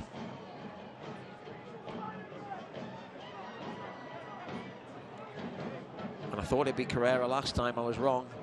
But this one looks to really favor the right foot of Carrera. If they're going for goal, that is. Pulisic's not had an awful lot to do today, Dean. He has not. And that is not what we were expecting. But again, Chattanooga missing some key parts. Espinoza. Wow. That's twice they've gone with Espinoza instead of Carrera. Yeah, nothing's really come off for Espinoza today. I'm surprised Carrera. I think Carrera's having to tell Jimmy Obleda, like, why are you not taking it? Frustration setting in. But they will not go away, Chattanooga. They'll keep plugging away here. North Carolina, it'd be good for them to try and get a second here, but back come with the Red Wolves. Carrera feeling the pressure from Frame, gives it up. Ortiz into the game! Oh! Wonder goal! Galazzo! 1-1! Unbelievable goal from number 13. And that's what they're capable of. Pulisic, absolutely no chance at that. It's an absolute wonder strike from the boy off the bench. Picking up where he left off last year, Dean, when we saw him wreaking havoc, I think, down the same sideline here.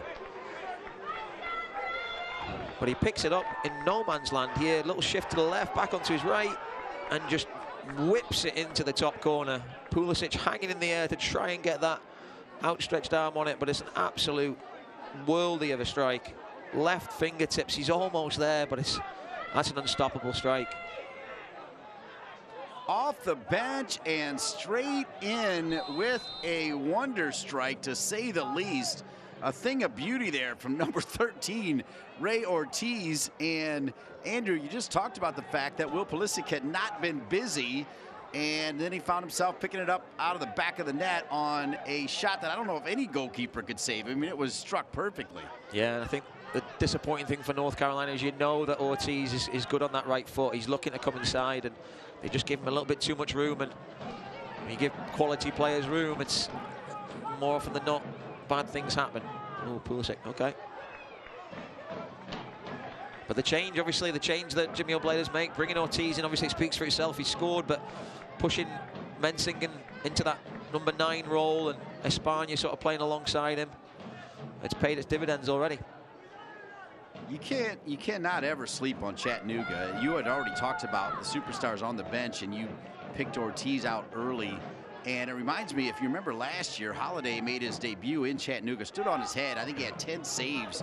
And I think he might have been named the goalkeeper of the week in USL League One at 15 years old. And it's a big but, Chattanooga ended up pulling it out late in the final minutes. They just won't go away, Dean, you know, and I think that's the spirit and the fire that Coach Obleda has. And he's never, whether it's the first minute or the 90th minute, he's never sleeping on his players. He's always demanding from them every single ounce of energy and effort that they have. And North Carolina's a tricky 5-minute spell. They've just got to navigate their way through this and try and get that foothold in the game again.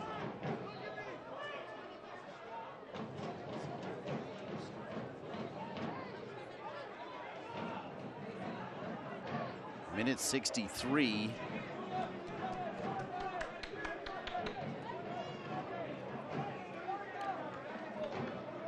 You almost feel like we knew Ortiz was in there, but maybe North Carolina FC hadn't adjusted their mindset to, you know, the scouting report on Ortiz. As it is just one of the most beautiful goals you're going to see right there, Andrew. Yeah. That's an ESPN top 10er, I think, right? Yeah.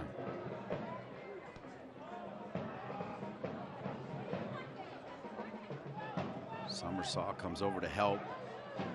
But I think that change of bringing Ortiz on and pushing Mensingen inside is definitely giving them a bit more energy and a bit more pace up top when they're pressing, which is making it difficult for North Carolina to play through and build at the moment.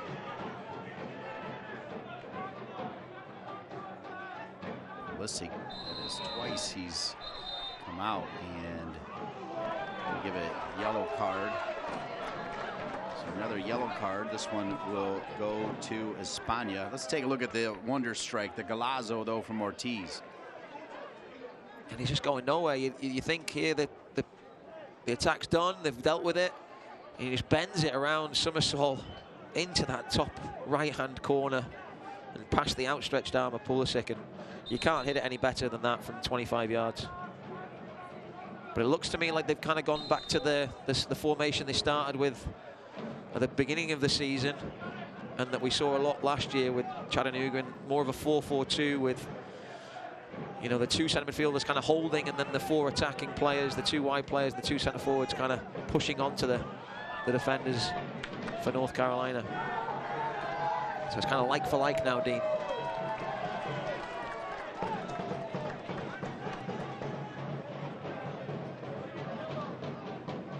Skelton. Anderson trying to peel off the 2 center backs for Chattanooga, who has tied it here in the second half, courtesy of Ortiz off the bench. Oh, there you go. There you go.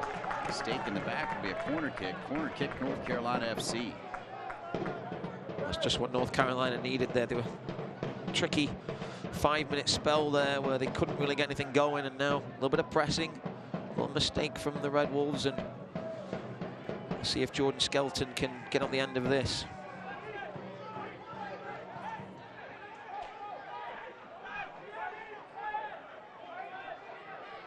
Cervania will use that talented left foot to take the corner.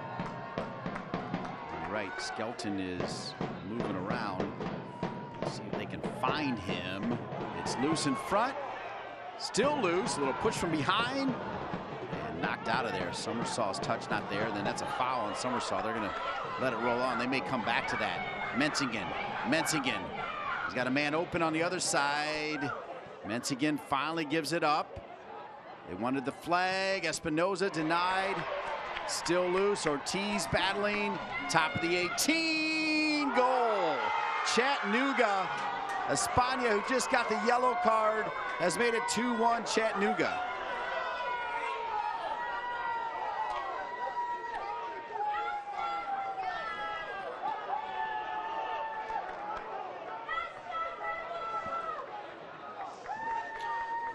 Yeah, and there it is. Pulisic palms it out. It's bouncing around. They can't clear the lines. It drops to Espana, and it flicks off a North Carolina defender, and is steered past the despairing Will Pulisic in goal.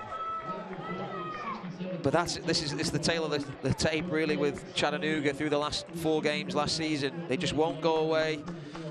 Every time North Carolina gets a lead, this team will fight back and scrap for it. And then just on that set piece, Dean, I was watching North Carolina. They didn't look set in how they were defending, how they were going to deal with the transition. There was Chattanooga had pushed a player up, and obviously it was there. Somersault with a heavy touch back on the edge of the Red Wolves box, and it was pounced on by, I think it was Ortiz at the time, and then they sprung. And obviously it ultimately led to them taking the lead here 2-1 in North Carolina. Chattanooga finished last year 11-6, and 4 of those 11 wins came against North Carolina FC. 3-2, 4-1, 3-1, and 3-2. Chattanooga winning all 4 of them. As we mentioned earlier, both teams coming off tough losses midweek in the Lamar Hunt U.S. Open Cup. NCFC had a 1-0 lead in that one, and losing to RGV in USL Championship 2-1 here. And Chattanooga lost 1-0 at Louisville City.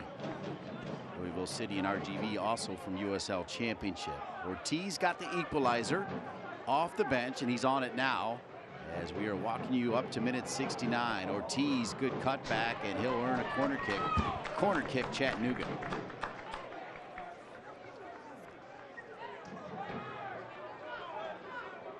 This is a similar position to where North Carolina found themselves in midweek, leading 1-0 at the half. 2 sucker punch goals going the other way. Not much they could do. Deflecting and a bit of class from Ortiz. And now they've got to dig deep to pull themselves out of this hole. Corner kick coming for the Red Wolves.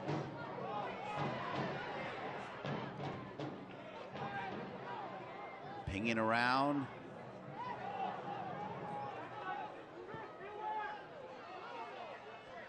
Frame got his head on it. Ortiz. Boy, that time Somersault had that right foot covered. Herrera, high lofted ball. It's in. Oh my! Unbelievable shot. The volley, the finish, and Chattanooga is rolling. Lombardi's made it 3-1.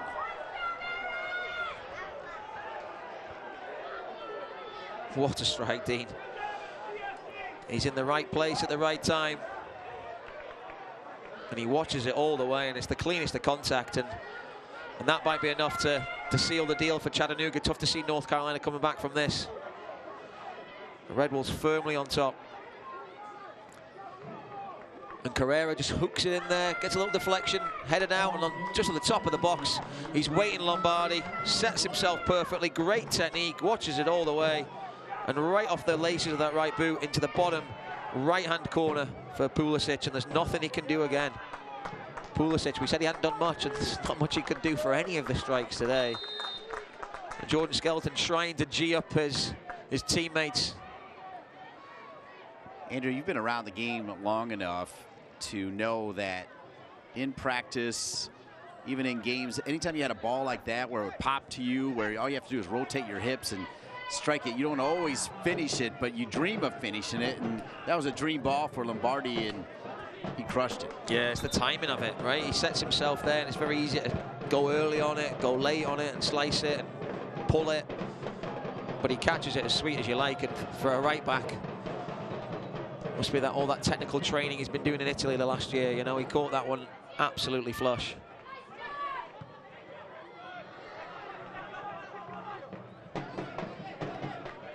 But this is the spirit, I think, when you think about Jimmy Obleda's teams over the last year or so. They're just a lot of come from behind wins, a lot of late wins.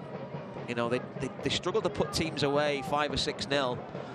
You know, you look at the games between these two teams last year, Dean, although they scored a lot of goals, they were close games, you know. They weren't 5-0s and, you know, they were never in it. They're close, competitive games, but they find a way. And that's where North Carolina is trying to get to. They found a way last week in South Georgia. If they can get one back now, then you'd like to think they've still got a chance. On Andres Hernandez, number 21, will check in at the next opportunity for Chattanooga.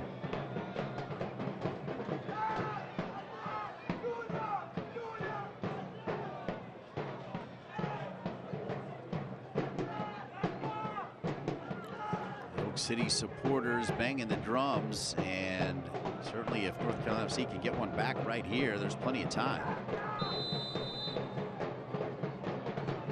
Lofted in, far post, looking for Skelton, heads it down, Menzigan.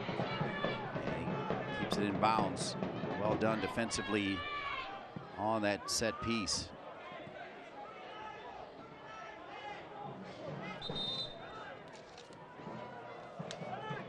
So once again, the Chattanooga Red Wolves SC has come from behind, and they now lead 3-1 with 3 outstanding goals. The first and the third particularly impressive.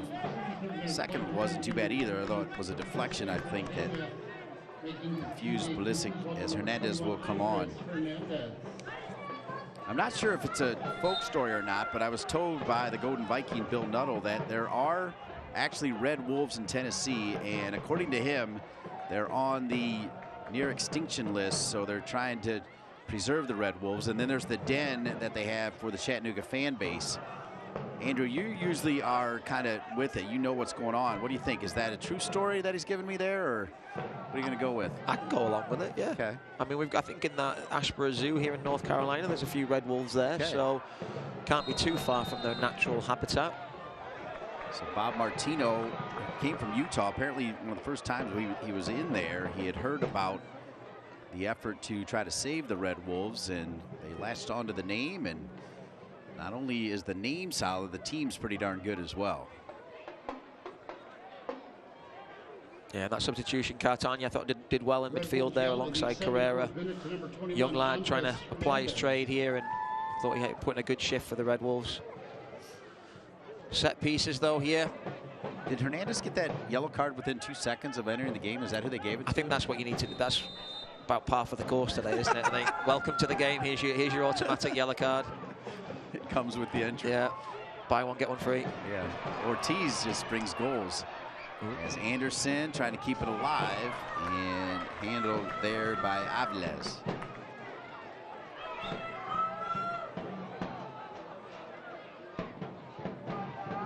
Carolina FC led 1-0 on a first half goal from McLaughlin, his second of the season. He's got both goals for the club. Of course, Sylvania scoring against RGV in the U.S. Open Cup loss. Somersault will knock it out of bounds.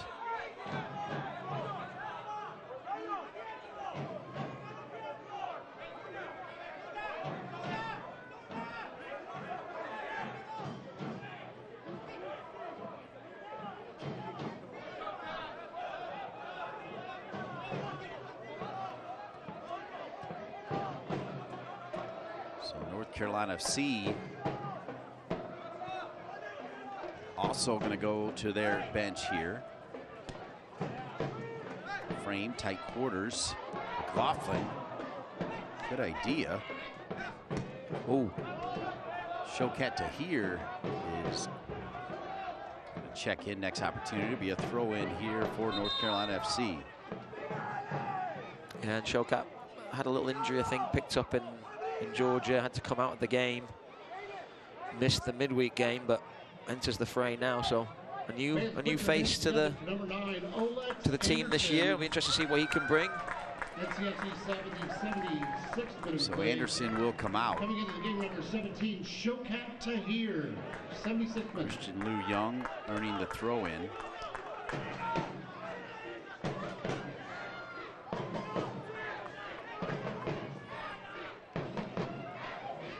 I think Anderson's putting a good shift today as well. Like I said, 3 games in 7 days, Dean, to start the season. It's a tall order. This is not a small pitch out here at WakeMed Soccer Park either, and they've all been tight games, and he's played pretty much every minute as well, working incredibly hard, not just standing up top and letting everyone defend. They're asked to do a lot in this system.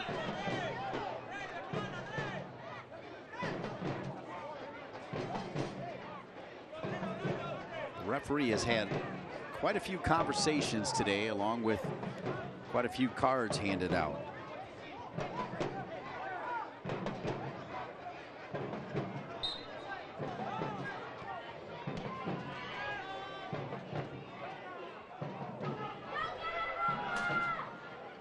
Hernandez lost it. Menzingen.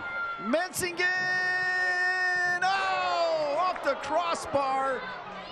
Wow, so close to the 4th goal for Chattanooga. And that's Menzingen. He's everywhere. He's so busy, very industrious type of player. Just latches onto a mistake from Fernandez, composes himself, swazzes at it, lifts it over Pulisic, but too high and comes cannoning back off the crossbar. It's a corner. But that change from Jimmy Obleda, it'd be interesting to see just Ortiz coming on, the little shift of Menzingen going into a central position. Is that the reason that they got the goal? Obviously Ortiz coming in, getting the wonder strike. Reminding everybody that John Harkes and Greenville will be here on Saturday night, next Saturday, 7 o'clock. Tickets available. Love to see you out here to support North Carolina FC. Chattanooga with 3 goals here in the second half, Andrew. Yeah, Ortiz starts it off. They were struggling to get anything going offensively, and then he comes up with a piece of brilliance. And then the deflection was a good strike from Espana, but the deflection took it past Pulisic, and then to top it off, Lombardi with a right foot volley into the bottom corner for 3-1 and potentially 3 points. 79 minutes in. First game of the season, but an all-star crew. Producer-director Caleb Waters does such a great job, and he's a big fan of soccer, which I appreciate. Ryan Schmidt, the director, Peyton Hughes, Brian Self, Austin Edwards, Scott Hofer, Will Jones, John Zimmer, Nick Accardi, Coach Cunningham, and I saved the best for last. Brian Ware is such a key part of our team, follows the league so closely, and of course he also follows the Premier League, and he's all about it. Yeah, he's having a good day today with Chelsea winning, Dean, so his camera work's been spot on.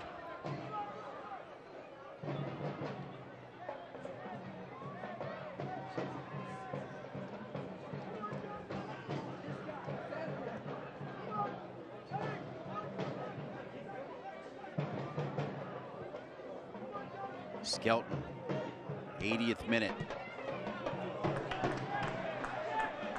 Right idea, just a little bit too much pace there as Cervania came across. You gotta like the potential of that man right there wearing the 10 jersey. Yeah, they could do with another bit of brilliance from him like Wednesday night. It's a bit of a quiet second half, apart from that little moment where his shot trickled past the post. You've got to give credit to Chattanooga. After the break, they've been the better side. They've created chances and really limited the amount of time that North Carolina has been able to penetrate and get in behind them. Apart from a few free kicks that the referees dished out, there's been little to show for their efforts. Boy, number 7 for Chattanooga. He does not have one of the 3 goals, but he's got an engine on him. Yeah, I like him in the middle, Dino. He started against forward Madison last weekend in a wide left position like he did today. And as much as he causes problems and a bit of a nuisance, I do like him through the middle there, because he's so industrious in getting about and not giving the defenders a moment's peace, and playing off an Espana there. There's a good little combo there with the likes of Galindres and Teixeira. It could be a good foil for him.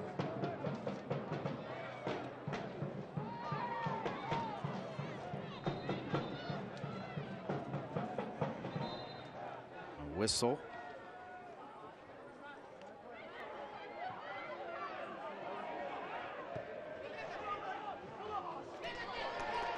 Right side. North Carolina FC. Good ball, far side, headed down by Frame. Showcat into the game. Showcat to here. Needs to show us something here. Wow, so close. John Bradford, a legitimate argument, I think. with all of the calls we've seen tonight, let's see where... Oh, there's a bit of a tangle in there of feet.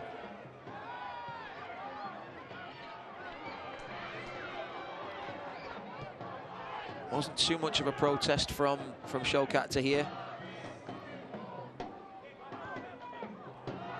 And it'll return back to Chattanooga. It's a great name though, Showcat, isn't it, Dean? Right? Yeah. I mean, you have to be an attacking player with a name like Showcat, right? I think it'd be a great name for a goalkeeper, Showcat, right? We talk about goalkeepers being cat-like reflexes. There you go. The Showcat, unfortunately for him, he's not got quite the stature for a goalkeeper. Cardona, Teixeira, and Hernandez. And this has been a familiar theme as well, as Coach Obleda has almost always used his entire bench when he's come into town, and it's almost always worked. And guess what? It did work again. He brought Ortiz in, bam, goal. Yeah, they've got a wealth of weapons in this side. They've got a lot of experience and quality in all positions. And you know, when we come into these games trying to predict what their lineup's going to be, it's always difficult because he can roll out a number of different players in different positions in different systems and have similar results. You can see they're going to be up there again, the Red Wolves, this year. North Carolina, though, they've run them close today, and apart from a few wonder strikes, you know, it'd be a very, very different game right now. Yeah, that is so well said. They were next level goals. You mentioned Chelsea. I mean, they were Premier League level type goals scored here, right? I mean, just world class. Yeah. And that's the difference makers. You know, Coach John Bradford talked about the players on their side needing their difference makers to show up, and that happened in the first half. There's a couple of half chances that if they could have converted, might be a different story right now, but it's just so tough to keep this Red Wolves team out, and they've kept the run going, right? This is the 5th time they've played now in just over a season and a bit, and they've scored 3 or more goals in each of the games, so it's tough to win a game when you're giving up 3 goals, especially at home.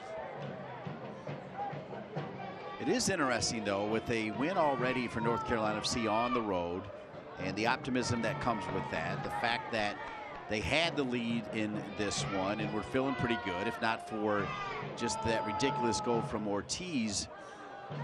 I don't think it's talking out of school when I say I think this North Carolina FC can, in fact, challenge to make the top 6. I think they do have the potential to make the playoffs. I completely agree, Dean. I felt last year when, you know, the table didn't lie, right? The table reflects the results and how your teams perform, but they were so competitive against every team in the league. You know, Greenville, and Chattanooga, and, you know, they were competitive in all the games, and that was a really, really young team. And this year they've added some experience and some real quality pieces, the likes of McLaughlin and Sylvania, and definitely Jordan Skelton at the back. So they've definitely moved the needle, and I would say they'll get in there. And this is just a bit of frustration here. Flores, we know he loves to go to ground, but he doesn't really make contact there, but a yellow card certainly deserved. Carrera still down on the ground, and just to follow up on that, it's been a great night in the sense that it's the opening game. There were a lot of kids out on the field. We also had Sean Nahas, who comes from North Carolina FC Youth. John Bradford, as we mentioned, under the direction of Gary Butte. I think it's the biggest, most successful club in North America. You work for the club as well, and the tie-in youth to pro, I mean, it's really cooking right now. Yeah, I think there's a lot of optimism, and like I said, a result today doesn't, we talked about it, was very, even if when they were winning 1-0 or losing 3-1, it's still very, very early in the season, and these teams are going to see each other a few more times before it's over with. But yeah, there's a lot to be positive about, and you know, John Bradford last year was a tough year, you know, finishing where they finished, but he kept the belief and the hunger and the desire, and this group is very together, and you can see the effort they put forth today, and I think they're only going to get better. They've got some pieces to come back in, the likes of Pekka, the likes of Max Flick, who's a fan's favorite here. But this one's not over yet, Dean. Nope. Max Flick will be a key player when Nelson Flores Blanco joins Hugo Paredes and the El Salvador national team for some friendlies coming up. So hopefully he'll be back in time. Sylvania in the middle of all that. Worth mentioning one more time that John Harkes and Greenville will be in town next Saturday, 7 o'clock. Tickets still available. Go to NorthCarolinaFC.com. Love to see you out here at, for me, one of the best stadiums in the world. This place is just fantastic. Yeah, I love it under the lights, Dean. It always a bit more buzz and a bit more of excitement about it for me when the lights are on here. I'd like it a few degrees warmer, but we'll work on that. It's a little chilly. You mentioned Flick. He's going to get a little run in here. And that's going to be important because, as I've said several times, Nelson Flores Blanco now definitely part of Hugo Perez's plans for El Salvador, so we'll lose him every once in a while as McLaughlin goes down. Yeah, that was a heavy collision there to the back of the head. McLaughlin, as I've said before, he's not the biggest striker, but he's good in the air and he's always challenging for it, and he gets clattered in the back of the head there. Don't think there's any malice in it. I think the centre-back certainly going for the ball. As they tend to McLaughlin, I'll do a little plug here. Can't watch the match? Turn on Sirius XM FC 157. North America's only 24/7 source for engaging soccer talk, including USL All Access Tuesday nights at 7 Eastern as you take a look at the file one more time. Plus hear live matches from the USL, MLS, English Premier League, and more. All on Sirius XM FC 157 and the SXM app. Cardona picking up the yellow card. What is the count today on yellow cards, Steve? Every time he pulls one out, I'm thinking, is that going to one who's already got one? Yeah, I've got it down to 7. Fans, don't forget to join us here next That's a lot. It is a lot. I don't think it's been a dirty game, to be honest, Dean. I think. You can get your tickets by calling the box office at 919-459-8144. McLaughlin looking a little groggy after that one, just getting a bit of a shoulder to the back there. If you're joining us late, McLaughlin with a sitter, courtesy of Anderson, really unselfish, drawing over a defender, dropping it off, and McLaughlin finished for his second goal in as many games in USL League One. So, North Carolina FC, Nicholas Rincon from Colombia. So Rincon into the game. 5'5" midfielder from Colombia. We'll get a little run here. It's loose and cleared off the line. There were 4 field players on the line back there, and that was enough to save it from making it 3-2. Yeah, there's almost too many cooks there, but here comes the ball again. Put it out of there by Lombardi, who also had a fantastic goal. Lou Young, it'll be a corner kick, North Carolina FC. And here's the chance. Skelton, Fernandez, big body on the keeper, it drops. Showcat steers it towards goal, and it's Benton on the line there, just does enough to steer it away. So Flick's going to come in, and Nelson Flores Blanco with that yellow card, and also, as we mentioned, going to be leaving soon, so Flick will get a little run, and Flick will probably be the left back, which is how he arrived here after making the team via trials. He'll be knocked out of bounds. And I'm going to guess at least 5 minutes of added time here. I'm going to go 4. I knew you were going to go 4. I gave you a sitter there. 5 was wishful thinking, Dean. Wishful thinking, right? It was. So 4 minutes of added time. I don't think it's enough to give North Carolina the window of opportunity to get back in it. Now, if you're just joining us, it was 1-0 at the half. North Carolina FC was on top.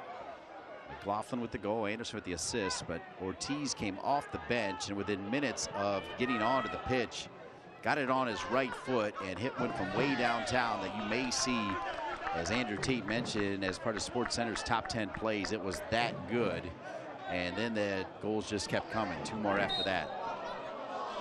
And that's the part of the game. I think both teams have been at it today, Dean. I just don't think there's the need for the theatrics that we've seen today. There's some quality players. They've made it difficult for the referee, I think, at times.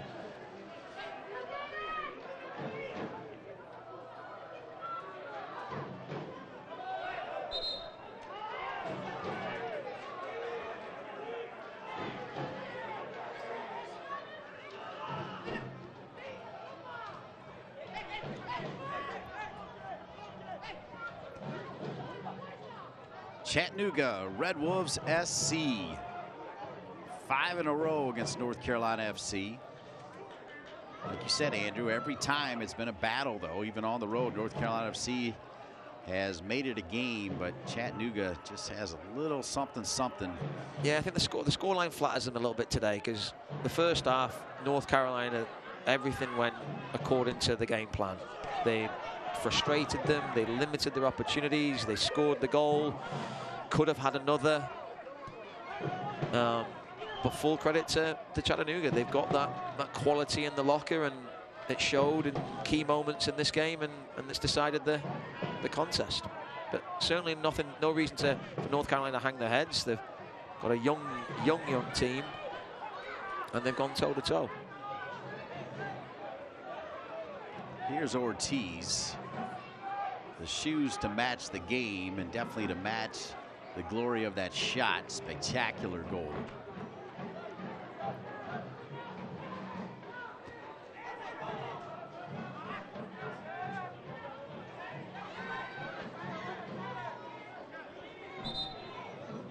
So just over a minute of added time remaining.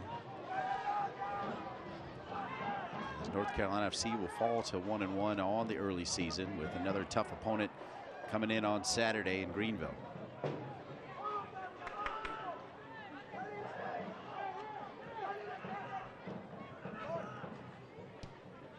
Yaga, Cervania,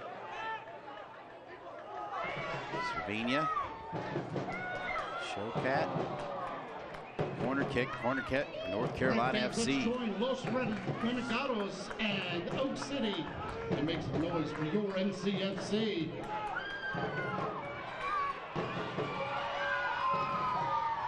See if they can get one here late.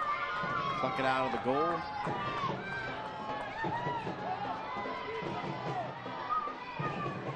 And that should just about do it. 20 seconds remaining. It will be a throw-in for North Carolina FC. Full frame. It's a foul. Let him play on.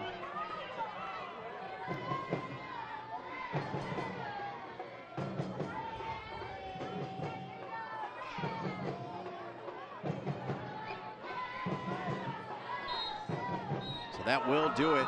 After having a 1-0 lead and looking good, your final score, though, Chattanooga 3, North Carolina FC 1. Great game here, start the season, very competitive. Great first half for North Carolina, everything they needed and more. Second half, it was always going to be a struggle. 3 games in 7 days, and it showed, and 3 moments of quality and 3 points for Chattanooga. I want to thank Kyle Lang, Jorge Acuna, Caleb Waters, and our outstanding crew that included Brian Ware, my broadcast partners, Andrew Tate. I'm Dean Linke.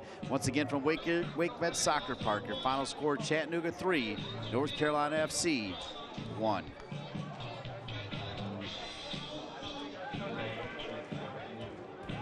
This copyrighted telecast of the United Soccer League, League One, cannot be retransmitted, rebroadcast, or reproduced without the expressed written consent of the United Soccer League, League One.